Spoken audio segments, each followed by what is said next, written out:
کریم اما بعد فاعوذ باللہ من الشیطان الرجیم بسم اللہ الرحمن الرحیم لقد من اللہ علی المؤمنین اذ بعث فیہم رسولا۔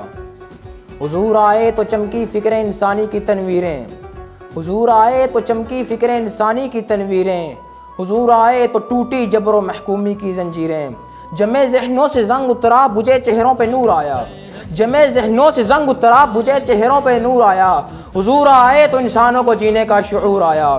میرے انتہائی قابل قدر اساتذہ کرام اور میرے ہم مکتب ساتھیوں، السلام علیکم ورحمۃ اللہ۔ مجھے آج اس عظیم موضوع پر لب کشائی کرنے کا موقع ملا ہے، وہ ہے شان مصطفیٰ صلی اللہ علیہ وسلم۔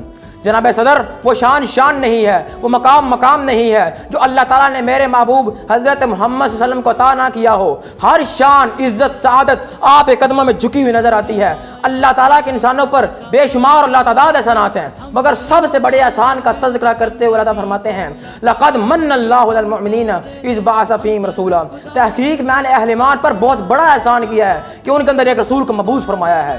وہ کیسا رسول ہے، کیسا نبی ہے؟ خود نبی اکرم صلی اللہ علیہ وسلم نے فرمایا کہ اللہ تعالیٰ نے پوری کائنات میں سے حضرت آدم کی اولاد سے حضرت ابراہیم کا انتخاب فرمایا، حضرت ابراہیم کی اولاد سے حضرت اسماعیل کو چنا، حضرت اسماعیل سے بنو کنانہ کو، بنو کنانہ سے قریش کو، قریش سے بنو ہاشم کو، اور بنو ہاشم سے مجھے محمد مصطفیٰ کو چنا صلی اللہ علیہ وسلم۔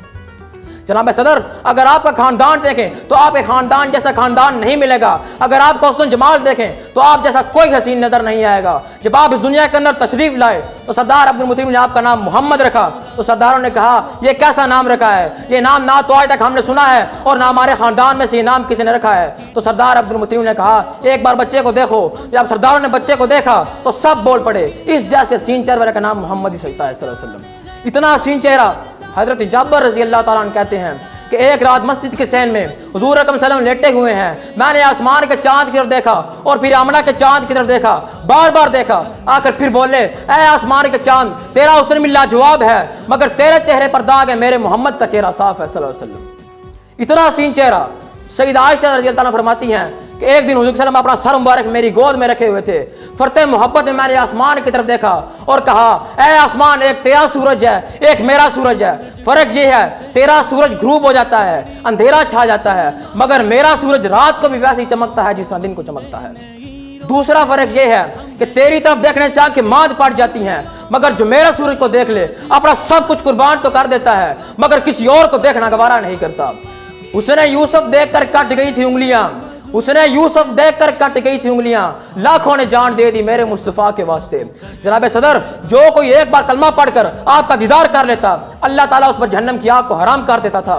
شاعر اسلام حسان بھی ثابت فرماتے ہیں وَأَحْسَنَ مِنْكَ لَمْ تَرَ قَطُّ عَيْنٍ وَأَجْمَلَ مِنْكَ لَمْ تَلِدِ النِّسَاءُ، کہ میری آنکھ نے آج تک اتنا خوبصورت چہرہ نہیں دیکھا۔ خُلِقْتَ مُبَرَّأً مِنْ كُلِّ عَيْبٍ كَأَنَّكَ قَدْ خُلِقْتَ كَمَا تَشَاءُ، کہ اللہ تعالیٰ نے آپ کو ہر عیب سے پاک پیدا کیا ہے اور ایسا لگتا ہے جیسے جیسے آپ سلام اللہ تعالیٰ کو کہتے گئے اللہ تعالیٰ آپ کو ویسے ویسے بناتا گیا۔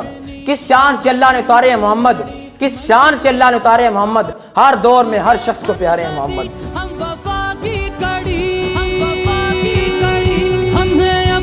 بزرگوں کے نقش قدم، ہم مکرم ہیں ہم